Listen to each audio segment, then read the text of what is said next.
नमस्कार। आज एक बार फिर आपके बीच में समाज का एक ज्वलंत मुद्दा लेकर के आ रहा हूं।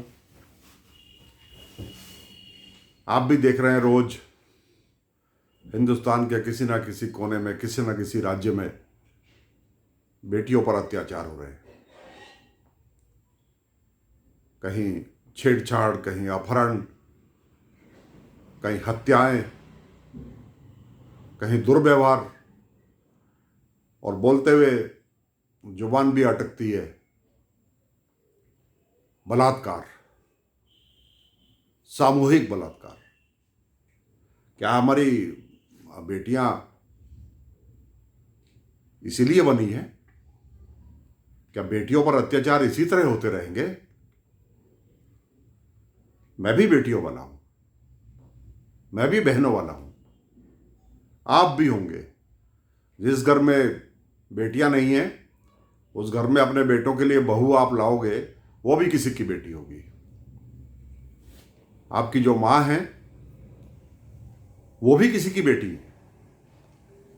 इसलिए बेटियों के बिना ये संसार चला ही नहीं, बना ही नहीं, बन ही नहीं सकता। बहुत संवेदनशील मामला है, इस पर जरा मेरे साथ जुड़िए। आज ऐसी स्थिति हो रही है। अच्छा, मैं बिल्कुल स्पष्ट बात करता हूं, मेरे लिए बेटी बेटी है। वो दलित की बेटी हो, वो मुसलमान की बेटी हो, वो हिंदू सवर्ण की बेटी हो, वो किसी की भी बेटी हो, बेटियां तो बेटियां हैं ना। और क्या बेटियों के बिना हम सृष्टि की कल्पना कर सकते हैं? और फिर भी इतना अपमान हमारी इस आधी आबादी का। तो आज मैं सीधे सीधे अपनी बेटियों से, अपनी बहनों से कहना चाहता हूं, मैं आपको बहुत प्यार और दुलार के साथ कहना चाहता हूं कि ये जो शब्द बचपन से पढ़ाया गया ना कि नारी एक अबला है, इस शब्द को अपने शब्दकोश में से हटा दो। निर्णायक लड़ाई लड़ने की जरूरत है। अबला कैसे हो गई आप?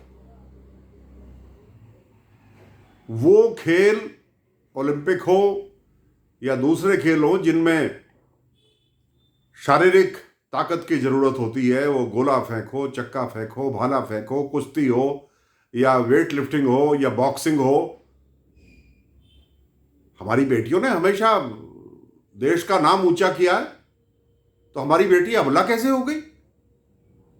इस शब्द को हटा दो, इस शब्द को अपने शब्दकोश में से हटा दो। और कोई नारी को अबला कहे तो वहीं उस पृष्ठ को फाड़ दो, नया इतिहास लिखो। तुम किससे कम हो? कौन होता है ये पुरुष समाज आपको अपनी कृपा पर रखने वाला?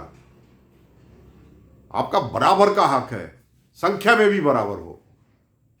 तो भाई, ये एक बात बोलूं, ये जो रोटी आप घर में बनाती हो ना, ये थोड़ी सी गोल ना हो तो चलेगा, कोई बात नहीं, कोई दिक्कत नहीं है। रोटी गोल ना हो तो चलेगा, लेकिन याद रखना मेरी बेटियों, ये समाज के जो दरिंदे हैं ना, ये भूखे भेड़िए, इनको जरूर जमीन सुगहा कराना, इनको जरूर जमीन पर पटक कराना, इनसे जरूर दो दो हाथ करके और मौके पर निपट कराना। ये समाज आपके साथ खड़ा होगा। मार खा के मत आना। अब वो समय आ गया। बेटियों को अपनी रक्षा स्वयं करनी होगी, और खास तौर पर ऐसे समय में जब इन बलात्कारियों के पक्ष में बाकायदा पंचायतें होने लगी। लोग आज सीना चौड़ा करके कहते हैं कि हम इस बलात्कारी के पक्ष में खड़े होंगे, इस बलात्कारी का मुकदमा लड़ेंगे। एक वकील साहब हैं, उनका पेशा है, मुझे उस पेशे से कोई दिक्कत नहीं, लेकिन वो अपने उस बलात्कारी के मुकदमे को लड़ने को ग्लोरीफाई कर रहे हैं, समाज में गर्व के साथ कह रहे हैं मैं लड़ूंगा इसका चुनाव, इसका मुकदमा, माफ कीजिएगा, इसका मुकदमा मैं लड़ूंगा। ये वही वकील साहब हैं जिन्होंने अभी प्रसिद्ध निर्भया केस में बलात्कारियों की तरफ से मुकदमा लड़ा था। क्या नाम लो ऐसे आदमी का? आप वकालत करिए, लेकिन गर्व से सीना ठोक करके और जाति उपजाति में बांट करके समाज को आप गौरव दिखा रहे हो कि सब मैं तो इस जाति का हूं और इस जाति का अगर अभियुक्त है तो मैं उसके लिए चुनाव लड़ूंगा। मुझे नहीं लगता कि कोई भी ठाकुर समाज का आदमी, कोई भी गौरवशाली क्षत्रिय संघ, क्षत्रिय संगठन आपका साथ देगा इसमें। आप ये कहना चाहते हो कि मेरे लिए पूरे देश पर चंदा इकट्ठा करें? एक वर्ग विशेष के लोग? बेटियां सबकी होती है, बेटियां साझी होती है समाज की। मैं अपनी बेटियों से खास तौर पर कहना चाहता हूं कि नहीं, ये मैं संवेदनशील व्यक्ति हूं।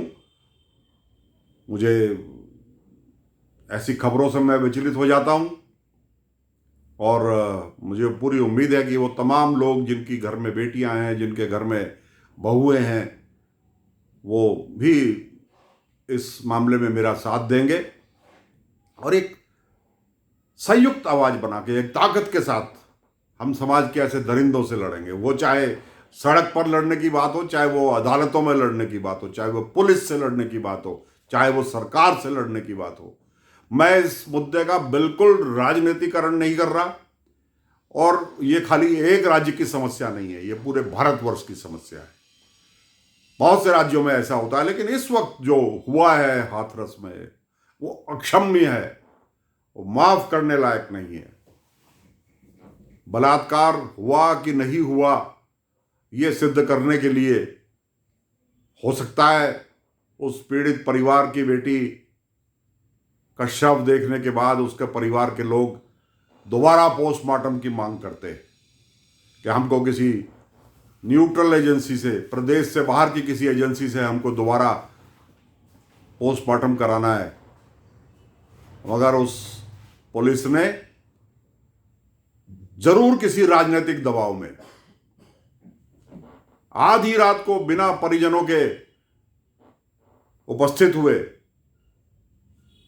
हिंदू रीति रिवाजों को, हिंदू परंपराओं को ताक पर रखकर उस बेटी को डीजल पेट्रोल से जला दिया। वो अंतिम संस्कार नहीं है, किसी भी दशा में वो संस्कार नहीं है, वो सबूत नष्ट करना है। इस पर जिनको राजनीति करनी है वो करते रहे, लेकिन बेटी के बलात्कार का सबूत मिटाना ये बर्दाश्त नहीं है, ये बर्दाश्त नहीं है। क्या हुआ क्या नहीं हुआ, कौन दोषी है कौन दोषी नहीं है, ये तय करना एजेंसीज का काम है, लेकिन सबूत मिटाना इस बात के कि कहीं हमारा रिकॉर्ड ना खराब हो जाए। मैं एक प्रदेश को टारगेट नहीं कर रहा, ऐसा बहुत सी जगह किया जाता है। यह मामला तो इस बार जरा प्रकाश में आ गया क्योंकि मीडिया इस बार एक्टिव था। आधी रात को लाइव दिखाया है इस बार मीडिया ने उस बेशरम पुलिस को मिट्टी का तेल और डीजल का कनस्तर हाथ में लेकर जल्दबाजी में कि किसी तरह से अंधेरे में इसका शव जल जाए, सुबह होने से पहले हम सबूत मिटा दे। इसलिए मुझे बहुत इस बात का गुस्सा है, बहुत नाराजगी है। मैंने उस दिन भी बहुत नाराजगी भरे स्वर में इस मुद्दे को उठाया था और आज फिर उठा रहा हूं। इसलिए उठा रहा हूं कि आज उन बलात्कारियों के पक्ष में जगह जगह सिर्फ जाति का सहारा लेकर के कोई सवर्ण व्यक्ति इस जघन्य कार्य का समर्थन नहीं कर सकता। ये कुछ असामाजिक तत्व हैं और मैं साफ कहना चाहता हूं, ये बलात्कार का समर्थन करने वाले तत्व हैं। इसलिए बेटियों खड़ी हो, आज चुनौती तुम्हारे सामने पहले से भी बहुत ज्यादा है। इस लड़ाई को तुम्हें ही लड़ना होगा, इस लड़ाई को कोई दूसरा नहीं लड़ेगा। ये पुरुषवादी समाज को कोई अधिकार नहीं है कि वो आपके जीवन का फैसला ले। अपने जीवन का खुद फैसला लो, स्वयं सक्षम हो, अपने पैरों पर खड़े हो, अपने रोजगार स्वयं पैदा करो। इन्हीं शब्दों के साथ मैं आज अपनी बेटियों को, अपनी बहनों को और पूरे समाज को, जो संवेदनशील समाज है, मेरा उससे निवेदन है कि एक बार फिर से जरा अपनी आवाज को बुलंद करो। मेरे इस आज के इस वीडियो को आपका जितना समर्थन मिलेगा आपकी आवाज़ उतनी बुलंद होगी। इसलिए एक बार फिर से कहता हूँ और बार बार कहता हूँ कि मेरे वीडियो को आप जितना शेयर करेंगे, जितना लाइक करेंगे, जितने कमेंट्स करेंगे, जितना इसको सब्सक्राइब करेंगे, सब्सक्राइब करने से ताकत एक जगह बनती है, एक जगह इकट्ठा होती है। तो इसलिए इस मुहिम के साथ जुड़िए। मैं बीच बीच में आपके बीच आता रहूँगा और इसमें क्या अपडेट हो रहा है, इसमें सुप्रीम कोर्ट में भी सुनवाई चल रही है, माननीय हाई कोर्ट में भी सुनवाई चल रही है, इसके अपडेट भी, हालांकि आप सभी बहुत जागरूक हैं लेकिन बहुत सी जगह समाचार नहीं पहुंचते, तो मैं आपको ये 5-7 मिनट के अंदर इसका पूरा अपडेट भी देता रहूँगा। आप सबसे मेरा एक बार फिर से मुझसे जुड़ने के लिए आपका आभार। और बेटियों, सुरक्षित रहो, ताकतवर रहो, इसी आशीर्वाद के साथ मैं आज आप लोगों से विदा लेता हूँ। नमस्कार।